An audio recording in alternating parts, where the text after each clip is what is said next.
নমস্কার বন্ধুরা, আজকে আমি চিকেনের স্টমাক আর লিভারের একটা লোভনীয় রেসিপি শেয়ার করতে চলেছি। অনেকেই তোমরা এটাকে পছন্দ করো না, যারা পছন্দ করো না তারা কিন্তু অ্যাভয়েড করবে, আর যারা ভালোবাসো তাদের জন্য ভিডিওটা রইলো। তো চলো শুরু করা যাক।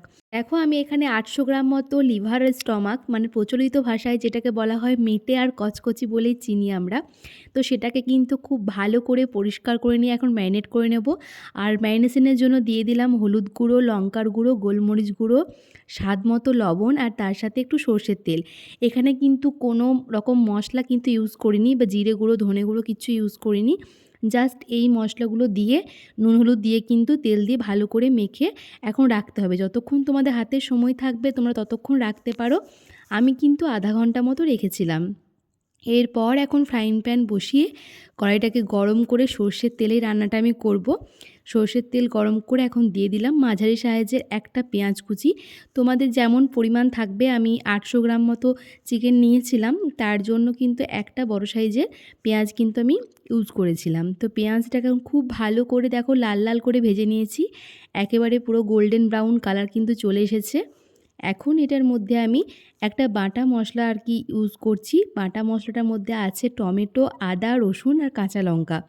এই 4টে জিনিসকে আমি একসাথে কিন্তু পেস্ট করে নিয়েছি। আর আমি জিরে ধনের গুঁড়ো ব্যবহার করব, তোমরা যদি চাও তাহলে এর সাথে কিন্তু জিরেটাও গুঁড়ো করে নিতে পারো। তো এখন পেঁয়াজের সাথে মশলাটাকে খুব ভালো করে দেখো মিশিয়ে নিচ্ছি। আর এরপর আমি এখন অ্যাড করলাম এই যে জিরে ধনে গুঁড়ো আমি একসাথে মিশিয়ে রেখেছিলাম, সেটা দিয়ে দিলাম বেশ কিছুটা কাশ্মীরি লঙ্কার গুঁড়ো। লাল লঙ্কার গুঁড়োটা আমি একবার ইউজ করেছিলাম, আর কিন্তু করিনি। তারপর দিয়েছিলাম লবণ, হলুদ। এখন সমস্ত কিছু দিয়ে খুব ভালো করে মশলাটাকে কষাবো। এখানে যত ভালো করে মশলাটা কষানো যাবে তত সুন্দর কিন্তু খেতে লাগবে।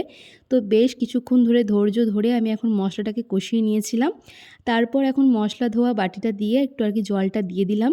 আর জল দিয়েও কিন্তু ভালো করে এখন মশলাটাকে কষাতে থাকবো। আর কষতে কষতে যখন দেখবো যে মশলা থেকে অনেকটাই তেল ছেড়ে গেছে, এই দেখো তেলটা ছেড়ে গেছে, এখন কিন্তু ম্যারিনেশন করা ওই লিভারটা, স্টমাকটা দিয়ে দিলাম। এখন খুব ভালো করে কষতে হবে। আর এর পর্যায়ে কিন্তু আমি কোনো রকম জল ইউজ করিনি। আর টক দই দিয়ে কিন্তু মাখিয়ে রাখতে পারতাম, সেটা কিন্তু মাখিয়ে রাখিনি। বেশ কিছুক্ষণ কষানোর পর কিন্তু টক দইটা ইউজ করব, কারণ দই মাখিয়ে রাখলে মাংসতে কিন্তু খুব তাড়াতাড়ি জলটা বেরিয়ে যায়, আর সেই ক্ষেত্রে কিন্তু ভালোভাবে কষানো যায় না। তাই ভালো করে একটু কষিয়ে নিয়ে মশলার সাথে মিশিয়ে নিয়ে আমি এখন ঢাকা চাপা দিয়ে দিলাম। আর 10 মিনিট ঢেকে রেখেছিলাম। 10 মিনিট ঢেকে রাখার পর দেখো অটোমেটিক কিন্তু চিকেন থেকে জলটা বেরিয়ে গেছে। তো এখন কিন্তু এই জলটাকেও ভালো করে কষিয়ে কষিয়ে শুকিয়ে নেব। জল থাকলে একেবারেই ভালো করে রান্নাটা করা যায় না। দেখো জলটা অনেকটা শুকিয়ে যাওয়ার পর আমি এখন দিয়ে দিলাম টক দই। তো টক দই দিয়ে এখন ভালো করে আবারও কষাবো। আর দইটা দেওয়ার পর কিন্তু এমনিতেই অনেকটা দেখো জল বেরিয়ে যাবে। আর তাছাড়া দেখো দইটা কিন্তু আমি দিয়েছিলাম একটু ফেটিয়ে, লবণ দিয়ে ফেটিয়ে তারপর কিন্তু দিয়েছিলাম। তো এখন এই যে দই দেওয়ার পর মাংসটা থেকে অটোমেটিক অনেকটা জল বেরিয়ে গেছে অলরেডি। তো এখন আমি ভালো করে মাংসটাকে কষিয়ে নিচ্ছিলাম। খুব বেশি গ্রেভি কিন্তু রাখবো না, এটাকে একটু কষা কষাই বানাবো। তো দেখো একদম জল কিন্তু খুব একটা ইউজ করিনি। এই পর্যায়ে আমি ব্যবহার করলাম কিন্তু মিট মশলা। তোমার চিকেন মশলাটাও ইউজ করতে পারো, বেশ ভালো লাগবে। অন্যান্য মাংসর ক্ষেত্রে কিন্তু আমি কোনো মশলাই ব্যবহার করি না, কিন্তু আজকে কিন্তু করেছিলাম। এই যে দেখো এখানে এখন ভালো করে মশলাটা দেওয়ার পরও কষিয়ে নিচ্ছি। আর তারপর 1 কাপ মতো, জাস্ট 1 কাপ মতো আমি গরম জল ইউজ করেছিলাম। 1 কাপ গরম জল দিয়ে এখন ভালো করে ঢেকে রেখে দেবো।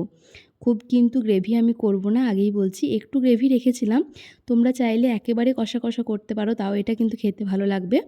আমি একটু গ্রেভি রেখেছিলাম, ভাত দিয়ে খেয়েছিলাম বলে। এখন রান্নাটা পুরোপুরি শেষের পথে। দেখো পুরোপুরি সেদ্ধ হয়ে গেছে। এখন ওপর দিয়ে দিলাম গরম মশলা আর তার সাথে ধনেপাতা। ব্যাস, রান্নাটা কিন্তু আমার কমপ্লিট। তোমাদের কেমন লাগলো রেসিপিটা কিন্তু অবশ্যই জানাবে, আর অবশ্যই বাড়িতে বানিয়ে খেয়ে আমাকে কমেন্ট করবে। দেখতে কতটা সুন্দর হয়েছে দেখতেই পাচ্ছ, খেতেও সুন্দর হয়েছিল। আর এই যে দেখো আমি একটু ঝোল রেখেছিলাম, যেহেতু ভাত দিয়ে খেয়েছিলাম। তোমরা চাইলে আরও কষা কষা করতে পারো। তো আজকের ভিডিওটা এই পর্যন্তই। দেখা হবে আবার নতুন কোনো রান্না নিয়ে। আর আজকের রান্নাটা কেমন লাগলো অবশ্যই কিন্তু আমাকে কমেন্ট করে জানাবে।